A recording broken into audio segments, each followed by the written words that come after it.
Hey everyone, thank you for making some time for this lightning lesson. It's really exciting to see interest in AI in general. I think a lot of people are trying to figure out how to apply it to different parts of their workflow, different use cases. Um, this is obviously a topic that cannot possibly get covered in its full form in a 45-minute session or a lightning lesson. So like a lot of people, I'm taking one very specific application of AI specifically for practicing for PM interviews. And we're even going to narrow in more narrowly from all PM interviews to a very specific set of PM interviews and a way to use AI copilots for these. And my goals for this session is that people walk away feeling a lot more confident in how to potentially leverage AI copilots for day-to-day workflows, but in particular for potentially being able to get a lot more reps and practice in preparation for product management interviews. Okay, so that's kind of what I'm hoping we can do today. Some housekeeping here. This is recorded. I believe I turned that recording back on. So you'll get the email of this after. Let me just check. Yes, we are recording. Great. So folks who signed up for this and can't join live, you'll get a recording of the session. Um, if you want to turn off your video, that's totally cool with me. This is mostly going to be me lecturing. It's not going to be as interactive as some of my other lightning lessons. The main reason for that is there's quite a bit to cover. So this is going to mostly be think of it like a lecture with a demo with some time for Q&A at the end. That's how I would think about this. I'm going to go pretty quickly, but like I said, feel free to go back, watch the recording, and hopefully that lets you absorb things better. I have everyone muted here by default, just so that background noise and stuff like that is kept to a minimum. So my only ask is people just don't unmute yourself unless I explicitly ask you to. And please hold your questions until the end, just to keep the recording quality kind of consistent. We do have the chat as well. It's going to be a little bit hard for me to keep track of exactly what's going on in the chat during this presentation, but if you drop things in there, I'll do my best to be able to get to those questions at the end. And I got a DM. Will the recording be shared? Yes. Okay. The way we're going to spend our time today, we've got about 40 minutes total left. It's going to be a 45-minute total session. I want to start by just giving like a very basic introduction to what I mean by AI copilots. Like I said, we're not going to get too deep into all the nooks and crannies of what AI copilots mean. Then we're going to talk about product management interviews at a super, super high level. And then I'm going to tell you which part of that kind of space is what we're going to dive into in this session. Very specific use case and very specific demo. And if you're like me, as you start to just see examples of killer use cases for these new technologies, hopefully it triggers something in your head that helps you have a light bulb moment on how you could use these things. Okay, so at a very, very, very high level, you can think of a copilot as a combination of instructions, project files, and some kind of interface for chatting. So if you use Claude or if you use ChatGPT, each of them has a product called projects. So if we go and look at Claude's version of this, this is actually a preview to what we're going to do our demo in, but this is a basic practice copilot for product sense interviews. You can see over here on the right, the knowledge, the project knowledge has instructions and then it has files. And at a high level, as long as you've got a chat interface that allows you to use some kind of instructions and add some kind of files, you have a copilot to start playing with. So that's a very, very, very high level overview but it's enough to kind of understand what we're going to do today. When you think of product management interviews, I've been first PM a few times. I've worked at Facebook. So there's a very different kind of product management interview process that gets applied across from early stage all the way to big tech. We are not going to focus on early stage and most of growth stage kind of interviews in this conversation because in my experience, a lot of the early stage ones and many growth stage ones are focused on culture fit, behavioral interviews. They're really just trying to figure out like how your skills apply to the actual problems they're trying to solve right now in their company. As you get to bigger and bigger companies, there starts to emerge a much more rigorous, structured evaluation process that lends itself, I think, quite nicely to using an AI copilot to get ready through practice. So that's kind of the main use case that we're gonna go deep on today. Um, Specifically within the big tech interviews, the two kinds of interviews that we're going to go deep on today are product sense and analytical thinking questions. And we're really only going to have time to demo the product sense one, but the basic way you would use the Copilot will be the same for both. And the kinds of questions that these product type these I'm sorry PM interview type questions can take, like the flavor they can take are like design Uber for elderly people, or build a product for libraries, or improve Netflix. And then for analytical thinking, it could be more like measure success for Spotify, set a goal for Reels, define success for DoorDash, those kinds of questions. Um, there's actually a question bank that I send a lot of people to look for more practice questions. It's by a guy named Lewis Lynn. And here there's a constant flow of submissions from people that are interviewing at real big tech companies, lots of meta submissions, I'll say, where people go through the interview process and then they drop the question they were asked and they say whether it was a product sense or an analytical thinking. So there's 2,000 plus entries in this bank, but the basic idea is that you should be able to take these kinds of very high level, very vague prompts and use copilots to work through them. The way that you typically work through a product sense question, and this is all going to be context that helps you understand what these copilots are really doing, is a product sense question. You want to start by reviewing the motivation and mission for that product. Like, why does it exist? And then you want to work your way into crafting some kind of audience for that product and define some segments. And you want to pick one of those segments. Then you want to define some problems that that segment might be experiencing and pick one of those problems to solve. And then ultimately brainstorm some solutions to the problem that you picked and describe a V1 of how that solution might work in the market. At a very high level, that is a progression. That's like a linear flow for a product sense interview. For analytical thinking interviews, it starts in a similar place. You want to review the product rationale and the problem that this product solves and why it's important.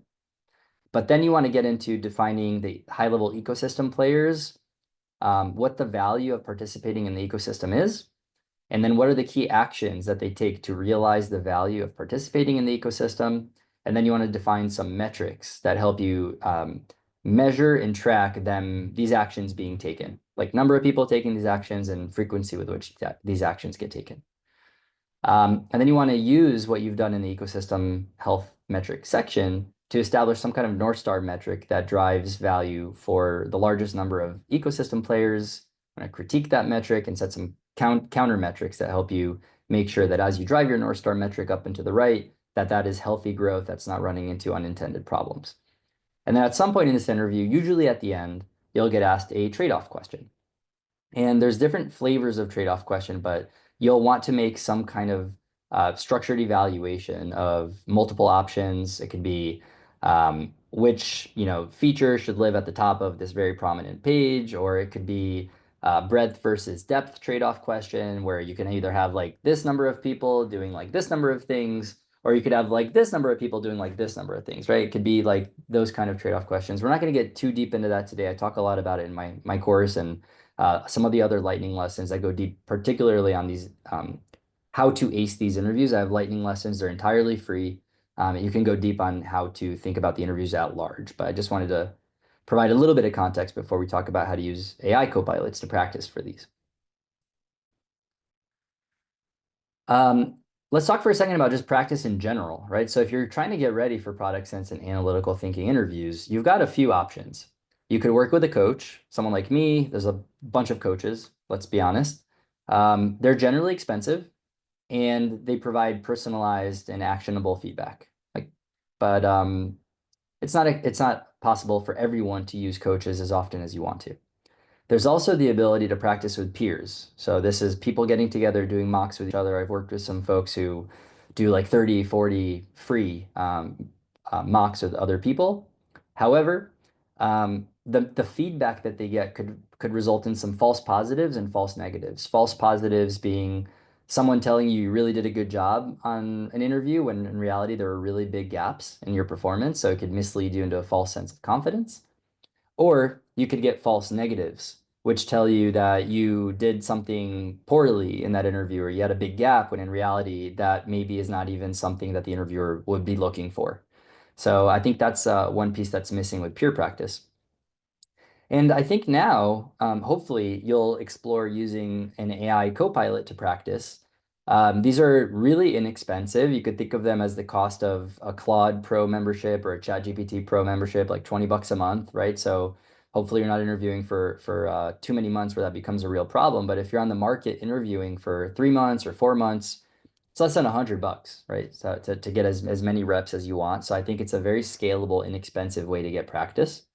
And two, if you use a copilot that you train with the right materials, it actually can give you quite calibrated feedback that keeps you honest and keeps you accountable to a certain set of signals that you're looking to produce and to looking to get better at. So we're going to specifically talk about that use case today for practicing for interviews. And just to continue the spirit of narrowing even more, there is a fork in the road, I think, for how you choose to use an AI copilot for practice at any given session. Okay, so I actually don't think it's possible to use an AI copilot at the same time, both using that AI copilot as an interviewer. So you're practicing with the AI copilot is interviewing you and you're the candidate. Or you could actually play the role of the interviewer and see how an AI copilot answers questions as if it was the candidate. And something that I think I have had a lot of success with my students and the people that I coach, and just other people that have been tinkering with AI copilots is turns out this is actually kind of a unique approach, using the AI as a candidate to tweak your understanding of the material so that you can prepare better. So people ask me like, how do I actually use an AI copilot with the AI being the candidate? Like, how does that actually work in a workflow? So the way that this works, or the way I recommend using this, is I remember when I was interviewing at Facebook back in 2020, and I wanted to get reps and get it practice. What I needed to do is I needed to work through questions on my own. And then I actually liked watching some videos of other people going through those exact questions and on YouTube or in other places and comparing what I came up with what they came up with. So it's something like that at a high level. So the idea is you work on your own to tackle a question. Then you want to drop that question into your copilot. I would recommend having one copilot for product sense and one copilot for analytical thinking, which is how I've built things. And then you want to see how the AI tackles that exact same question that you just tackled on your own when you're practicing and compare the approaches. And if there's any things that the AI does where you're not following the rationale, you're like, oh, wow, that's like a really interesting decision. That's different than what I did here. Can you tell me more? Just ask. Just ask the AI, like, why did you do that? Or why did you pick this metric? Or why did you pick that problem? Or why did you say this is a big, like the reach score, which is the size for an audience in a product sense interview? Why did you give this segment like a large, like a high reach score? I thought that would be maybe smaller, right? You could ask those kind of questions and just get deeper into understanding the underlying reasoning. And then as you do that, you just tweak your own mental model of um, how to think through these questions and then apply that again for the next question. So it's this very wash, rinse, repeat kind of process. And I think that you'll find the demo to maybe help you visualize this a bit better. So again, we're going to do a demo shortly through a product sense question. The product sense question that I picked is one from the Lewis Lynn question bank that was asked 4 days ago at Meta. So someone interviewed at Meta, and in the first round was asked, you're a product manager at Meta. How would you design a volunteering product for Meta? Okay. So now I want to switch over into our Copilot. Eduardo, you're still the only person I see. Can you give me a thumbs up if you see Claude? Perfect. So I'm not going to get too deep into the project knowledge here, but basically there's like a whole bunch of instructions that I've dropped into here. If people want to get that information, I'm happy. I'll share a link at the end of this for how you could just kind of like be up and running with my knowledge base. And then there's some files. Okay, so the basic idea is you want to start by just chatting and say, you're a PM at Meta. How would you design a volunteering product? Okay. So we now have Claude 3.7 Sonnet, which is faster than 3.5, which is cool. And what it does is it follows my materials pretty well. So actually what I want to do is I want to show you for a second. One of the things that I've used to train this model is my template. And there's I'll share a link to this also at the end. But basically, I've built these templates that I recommend people use to get practice working through these questions, one for analytical thinking and one for product sense. So if you think about what's in this template and keep this in mind as we go through the exercise, so you'll see it starts with assumptions, then it lays out the game plan for the interview, talks through the motivation and mission for this product, talks through the target audience, helps us set some segments, pick a segment, set a persona, go through a user journey for that persona, identify some problems along the way, and ultimately prioritize one problem, and then go deep into brainstorming some solutions for that problem, and then picking and prioritizing one solution and describing an MVP at the end. Okay, so at a high level, that's what this Copilot does, is it works through that template. So the first thing it does is it states some assumptions. So you can make an assumption that you want to focus on the US market. We're going to build within Meta's ecosystem of apps, and we're going to target individual volunteers versus, organizations that volunteer. All reasonable assumptions that you could make in a real interview just to get started. Then you want to talk about, so this is the candidate speaking, right? So the AI in this case is the candidate. It says, I want to start by describing the product, why it exists, why Meta should care about it, and then set a placeholder mission statement for this product. And then break down the audience and define a segment to focus on, and then identify key problems along a journey, prioritize one of those, and then brainstorm solutions before picking one. And then if there's time, describe the V1. Does that sound like a good plan? This is generally what I coach people to say at the start of these interviews. I've also added something to the prompt that asks Claude to tell me how long it takes to say each of these things, because time management in these interviews is key. So I can just say yes.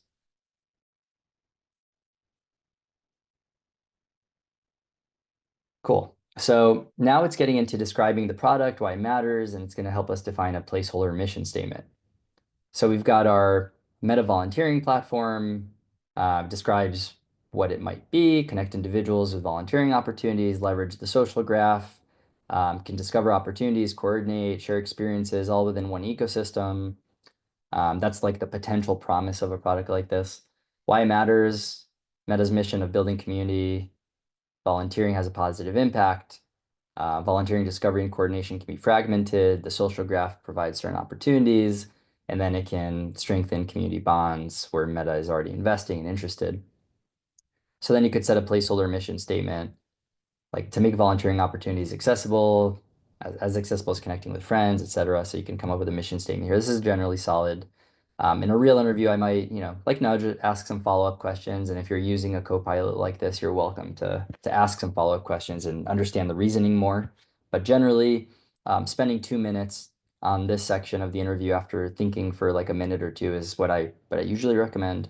So yes, let's move on to defining ecosystem players and segmentation. By the way, if you're asking, how likely is it that a real interview at a big tech company just says yes when I say things? I'd say it's like not maybe one word yeses, but it's usually like, that makes sense. I'd love to hear where you go next. Like that could be an example of how people usually say you can proceed. And if they have follow-up questions, they might ask. Sometimes I like to recap what I heard and make sure I'm not missing anything too. Okay, so now the Copilot will say, I'll take a minute to define the ecosystem players, pick one for segmentation. So here it goes into describing the high-level ecosystem players, which is volunteers, nonprofits that need volunteers, people that coordinate and organize people to go volunteer, the beneficiaries from volunteering efforts, and maybe local businesses that can partner for certain initiatives for volunteering, right? At a high level, super reasonable, like no major ecosystem players, I think, missing. You could argue maybe like donors or those kind of people could be part of this, but this feels good enough. And then the AI wants to focus on individual volunteers because that aligns with Meta's user-centric approach and leverages the core strength in connecting individual users. Also represents the greatest untapped potential for the social graph to make a meaningful difference in discovering and engaging with volunteering opportunities. Now I want to formulate some segments and pick one. Cool? Yes. So you're starting to get a feel for like what these are. These copilots are ways for you to follow a structured process to work through a question. Okay. Um, and then in the process, your brain is trying to figure out what is the structure. Like you need to internalize the structure to apply it in a real-time interview. So we've got our motivational groupings. We've got purpose-driven people whose primary motivation is to make a specific impact or contribute to a specific cause. We've got people who are social-driven. They're just looking to connect with other people and be part of a community. There's people who are growth-driven. They just want to learn new skills or get new experiences. And then we've got some segmentation heuristics. So things like how much time do people have? What's their commitment level? What kind of skills can they bring? What's the geographic mobility, et cetera. And so here we get into defining some segments. So we've got a first segment, time flexible, regular volunteers. They've got time, but they're already targeted by other traditional volunteering platforms. So this can be these kinds of people. Usually I like to actually ask the Copilot to tell me a little bit more about each segment and maybe describe it a bit better. So you can tweak it and play with it a bit more, make it more specific. But that's basically people with a lot of flexibility. These second ones are busy professionals, so they have very limited time. And then third one might be cause passionate first timers, so people who just like really want to volunteer and haven't done it, so they're just worried about finding a cause or something they can do. And I usually I've trained the AI to give reach and underserved degree scores. So reach is almost like the segment size. And then the underserved degree is relative to the mission that we stated earlier, up here. How well served is that specific segment? So ideally, we want to pick a segment that's not well served and large. Okay. So here it picks busy professionals. It's a high reach segment. It's underserved, and we could help them with some of their problems. So Sarah, we have a little persona here. Sarah's a 32-year-old, works 50 hours a week. Okay. Let's just, for the sake of time, keep going. So let's say this persona makes sense to focus on. All right, so here what we're doing is we're going through a little bit of a user journey for Sarah. So we've got her discovery process, the evaluation of opportunities, picking one and making making a commitment. Then we've got getting ready to go volunteer, participating in the volunteering event, maybe then reflecting on the event and deciding whether to keep going or looking for new opportunities. So it's like super high level journey. And then we could think along that journey, what kind of problems does Sarah run into? So there's ones around maybe time matching, ones around conflicts, like last minute conflicts, ones around maybe not being able to see the impact that she's having. So we can give each of those. I like to score problems based on frequency and severity. So how often does it come up, and when it comes up, how much does it hurt? And based on this, where our copilot is landing is let's go after the time matching friction. So that first problem, high frequency because it occurs nearly every time she tries to volunteer, and high severity because it genuinely prevents her from volunteering. She's motivated, but she can't volunteer if she doesn't have a good thing, a good opportunity that matches her time availability. So we want to go deep on that. So yes, let's go into solutions. So now the Copilot's going to brainstorm some solutions. So first solution, it's calling it volunteer time bidding. It's like a marketplace where organizations can post volunteer tasks that have flexible timing. Professionals can maybe like bid on those by proposing times that work for them, and then organizations can accept those bids. Interesting idea. The impact is high. Effort is maybe medium, and it gives you some rationale for that. Second idea is flash volunteering, so last minute on-demand volunteering with real-time matching. Busy professionals receive notifications, they sign up. Impact medium, effort medium, and then we get down into here. Micro volunteering marketplace. So we break down traditional volunteering into bite-sized tasks. They could be done remotely or in person. Skill-based matching, and then it can integrate with your calendar. High impact, high to medium effort. So based on all this, sounds like it actually chose to pick the micro volunteering marketplace solution. Gave you its reasons, and then yes, I would like you to describe the V1. So now it's gonna tell you how this works. It's gonna be a feature within Facebook groups. It's gonna focus on a simple interface, discovery feed, time chunking, lightweight sign-up system, in-app messaging, basic impact tracking, and then integration with Facebook events. It's going to launch in 2 to 3 metro areas with strong nonprofit partnerships in place, focusing on skill-based micro-volunteering. And then there's some risks like organizational adoption risk, quality and consistency risk. And then it offers to score its performance. I'm not going to do the scoring performance part because I think that's generally gives itself good grades. I'll be honest about that. So that demo, I think, should give you a feel for how to use an AI copilot to work through really any product sense question. And the analytical thinking copilot can do the same thing for any how would you measure success kind of question. The question I get from people as a follow-up after I do the demo for them is always, hey Ben, um, this is really tempting to use in a real interview. Like, what are your thoughts on that? And so I'm just going to address that up front. I highly discourage using AI copilots in live interviews for a few reasons. The first one is it's unethical. It's a form of cheating if you really think about it at the end of the day. So that's kind of like the baseline. The second piece is I think it's inauthentic. So for you to take the content that comes out of these LLMs and frame it as your own, I think just genuinely will come off less real. And I think that can hurt your ability to have a genuine conversation with the interviewer. And I think it's always good to feel like you're having a real conversation with someone in these interviews. Even though it's structured and it has very specific signals, you do want to try to keep these conversations um, genuine, like two people talking to each other. And then the third piece is there can sometimes be hallucinations. So if you just take what the AI gives you and spit it out to the interviewer, you can actually say really dumb things that are not defensible, and they could push you on those. And I don't think you want that to happen because you're going to dig yourself into a hole trying to like be like, where did that come from if not from AI, right? So I think you need to have like really good rationale for saying anything in these interviews.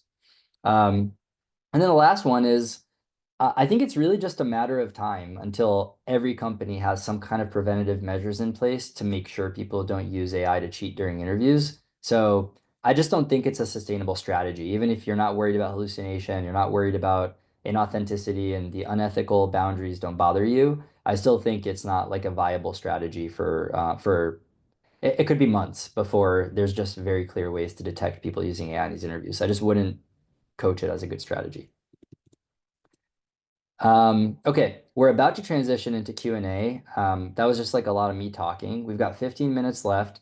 While you're thinking of your questions, and I would love for you to drop your questions in the chat, and I'll go start at the top of the feed and work my way down. I just want to take this opportunity to one, plug my Copilot. So I spent a lot of hours getting that Copilot to work the way it is, and I'm happy to offer it to people, but I am trying to, reimburse myself for that time I spent. So I am selling an AI copilot that does exactly what we talked about for both product sense and analytical thinking as a standalone product for purchase. I'll give that link in the email I send after this. And if you want, you can take my course. So I actually teach a whole course on passing product sense and analytical thinking interviews on Maven. I'm gearing up to run the March cohort, and I have another cohort that'll be running in April. And anyone that takes my course and signs up for it gets the Copilot included in the price of the course. So that is one reason to take the course is if you want more time with me and you want more time with the Copilot, and you don't want to buy it separately, you can just sign up for the course. Okay, that is my shameless plug for the course. If you are interested in the course and you have your phone with you, you can scan that QR code. That's going to automatically apply a discount of 10% if you use the promo code LL Copilot. Um, that code will also get you 10% off the April cohort if that is better for you. And the basic way we spend our time in the course is we divide 2 weeks into really two halves. The first half is all about product sense, and the second half is all about analytical thinking. And we actually don't spend a lot of time in the course on the Copilot. It's all group exercises, group discussions. We work through real questions live, old school, in the spreadsheets. And then you have unlimited access to me as an instructor for your questions for the duration of the course and even afterwards. Sometimes, if within reason, you can talk to me as long as you don't take up too much of my time. But yeah, basically, it's roughly 10 hours of total commitment, I would say, to take the course. And I would probably recommend taking it to give yourself another 2, maybe 3 weeks after the course to get ready for the real interviews if you're interviewing at Meta, Google, etc. I also have a guest that joins for office hours who is currently a product manager at Meta and was previously a product manager at Google for 10 years. So he can help he sheds a lot of light on the differences between these interviews and provides another perspective.